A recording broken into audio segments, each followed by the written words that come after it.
The Evil Within marks the first time since my introduction to the survival horror genre back in 2009 with the original Dead Space that I've truly felt frightened in a game and powerless in my struggle to survive against the unknown threats lurking around each corner.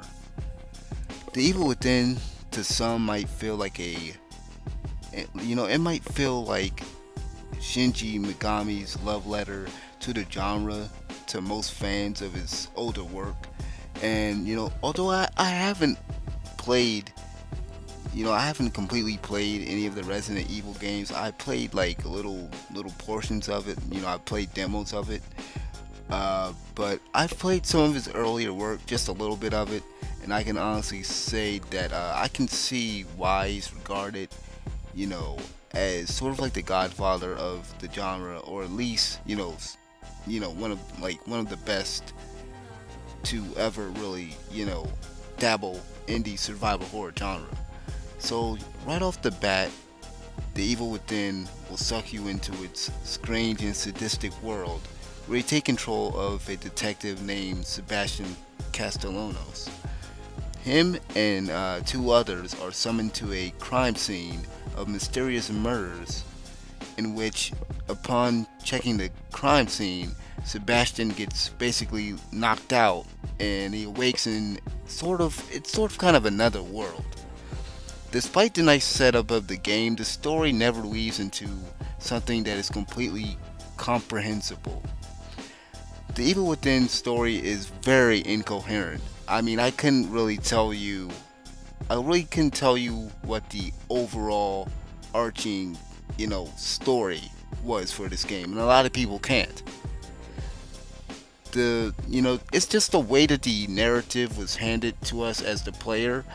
Uh, the narrative is handed to us in sort of, bits and pieces, which is spread thin across the 14 plus hours of, gameplay, which makes it sort of kind of hard to comprehend because it's like you're playing a lot of the game at one point, and then the game will give you, you're given a little bit of information about what's going on, and then in another cutscene, you're suddenly dragged into a different portion of the game. It's very, very jarring, and it just makes the story kind of harder to understand. And it also doesn't help that the supporting characters aren't very interesting, and I found that it was kind of hard to really care about them. Now, Sebastian Castellanos, on the other hand, I did like his backstory, even though his backstory, it's sort of kind of, his character sort of does kind of fall into sort of one of those standard character tropes, like he's this guy who's basically been drinking a lot, and well, I won't spoil a lot of it. I won't spoil any of it, but it just seems as though his character is sort of kind of the ordinary cliche character. But I did like his backstory for what it was, from what I have read and some of the notes that you can pick up in the game. Thankfully, though, the game's presentation and gameplay really make up for this shortcoming. The game nails it on the presentation side of things. The sound design of the weapons is pretty spot on, and even the music lends itself to establish the atmosphere and tone of what is happening on screen. The game even looks good graphically, though I think I've seen, obviously I've seen a lot better on a next gen console game, but it's not the worst I've seen. The lighting is very well done. It really does help to sort of capture this atmosphere. And honestly, I mean, you're given a lantern that you can turn on and off. And this, like I said, it's some of the best lighting I've seen since Shadowfall and the infamous game that came out earlier this year. The only thing I can say that I guess the only really thing I can say, bad about this game's presentation is the black bars. Now, I know they were going for sort of a cinematic look, but, it just kind of hurts the game, in my opinion. It sort of takes me out of the game. I mean, I felt like it was sort of, to me, it was annoying and very unnecessary, and it really doesn't help when you're trying to zoom in and shoot and, aim at an enemy. Like I said, it sort of detracts from the experience in a way. Patching the game with the option to turn this off would be very appreciated for us on the console. I know you can turn it off for the PC. There's like debugging commands, but for the console, I believe that Bethesda would basically have to release a patch for it. But with that said, the game's presentation really does help in assisting the intentionally misleading and strange transitions from location to location that occurs a lot throughout the game. That is, it's basically meant to play with your expectations, in which this game does it very, very well. There are a lot of moments in this game that are going to really scare you and really going to sort of have you guessing and sort of, you know, it's really going to play with what you expect to happen in sort of in certain different points of the game. Gameplay in The Evil Within though is just great. It works. It really does work. Gameplay in The Evil Within is pretty good. It's all about surviving by carefully managing resources and relying on stealth and carefully planned tactics in order to take out or avoid enemies. The scarcity of ammo and matches means that pretty much every shot and every match is so precious that one mistake might mean the end for you pretty much. And once you die, and you will die a lot unless you're like really really good at the game, but normally if you're playing the game for the first time, you're gonna die a lot, and you're gonna learn a little about the layout of each area, its traps, and all that information will be useful for your next try. I found this sort of trial and error thing quite rewarding at times, and then other times I found it quite frustrating. However, even when the game got frustrating, I realized that for the most part, it was I, not the game's design, that was really, at fault for my failure. Like I said, it was at most of those times. As I mentioned, resource management plays a big role in The Evil Within, and failure to utilize every bit of ammo would mean pretty much a gruesome death at many points in the game. This is especially true during the boss fights for the game. The game has some of the most intense boss fights I've played in a while, especially for a horror game. Because after playing Dead Space 2 and 3 and a few other, survival horror games, the bosses usually in those games aren't very, very engaging and not very very scary. This game really does it, like I said, with the atmosphere and everything, and even the boss and enemy design for this game is pretty good.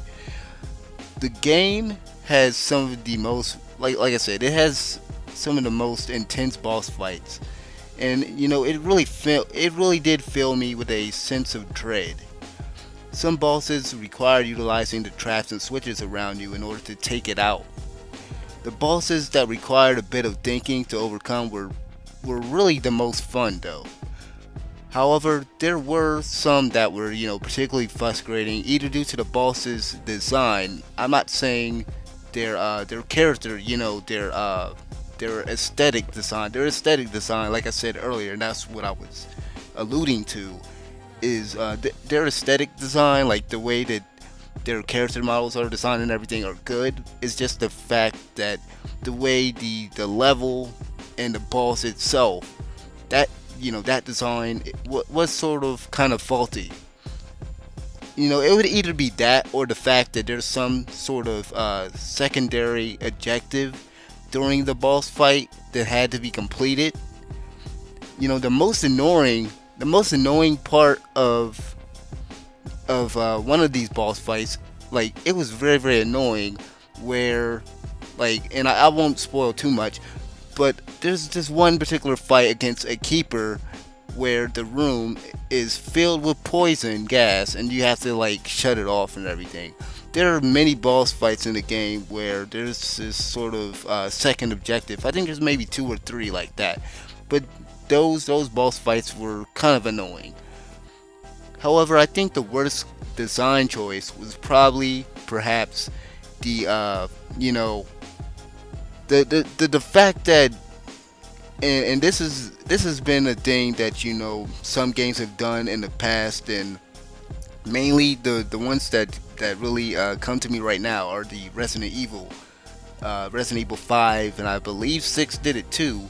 Is with the guns, with the zombies. Guns and zombies in horror games, it just doesn't mix. Guns and zombies does not mix. I think this is a horrible design choice. Although you can kind of give you can kind of give you can kind of give it a pass here, sort of, because since you're supposed to be sort of in Ruvik's mind, and he's basically creating all of this, and I'm not really spoiling anything by saying this. You can sort of give it a pass, like, okay, well, I guess the zombies can be sort of kind of intelligent, but it's not very fun to play. I mean, killing waves of zombies, throwing dynamites or shooting guns, that really isn't scary, and that's where the game sort of falls into this trap that a lot of horror games have fallen into this trap before, where there's got to be this portion of the game where it's like a lot more action oriented. It's a lot more action focused, where you're fighting waves and waves of enemies, and some of those enemies just so happen to have guns and dynamite. So yeah, that was like one of the worst design choices for the game, in my opinion. But it's not all bad. I mean, you can upgrade Sebastian's abilities to help you out with green gel jars. I loved being able to upgrade his weapons and physical abilities, although I would have loved a more in-depth crafting system so that you can actually, craft more than just bolts for the Agony crossbow. And I gotta say, The Evil Within is a very long game. It'll take several hours to complete. I beat it in about 22 hours, but skilled players will probably, you guys will probably quickly go through this game. The game includes several difficulty modes, one of which is a Kuma mode, which will surely, this mode will surely challenge even the most skilled players. And I think there's a lot of replayability in this game for sure. Despite these design issues that I mentioned earlier and its incoherent plot, I pleasantly enjoyed The Evil Within, and I think it's a solid game. It might not be perfect, but it's definitely a return to how a game in the genre should feel and play. I'm going to give The Evil Within a 7.5 out of 10. I would have gave it an 8, but it's something that's holding it back to me. It's something that's really, really holding it back, and I really hope they do a sequel to this game and fix the different things and add a little bit more to it, because it's definitely it definitely has a great foundation. Had the story been easier to understand and its characters been more fleshed out, and maybe some different choices have been made with the level and boss design for this game, it would have been perfect. It would have been completely perfect. But for now, it is the horror game that we desperately need in a world filled with games in a genre that have pretty much forgotten their horror roots. So let me know what you guys think about The Evil Within. This has been XxSenjuSayianXx. I'm out. Peace. Like the video.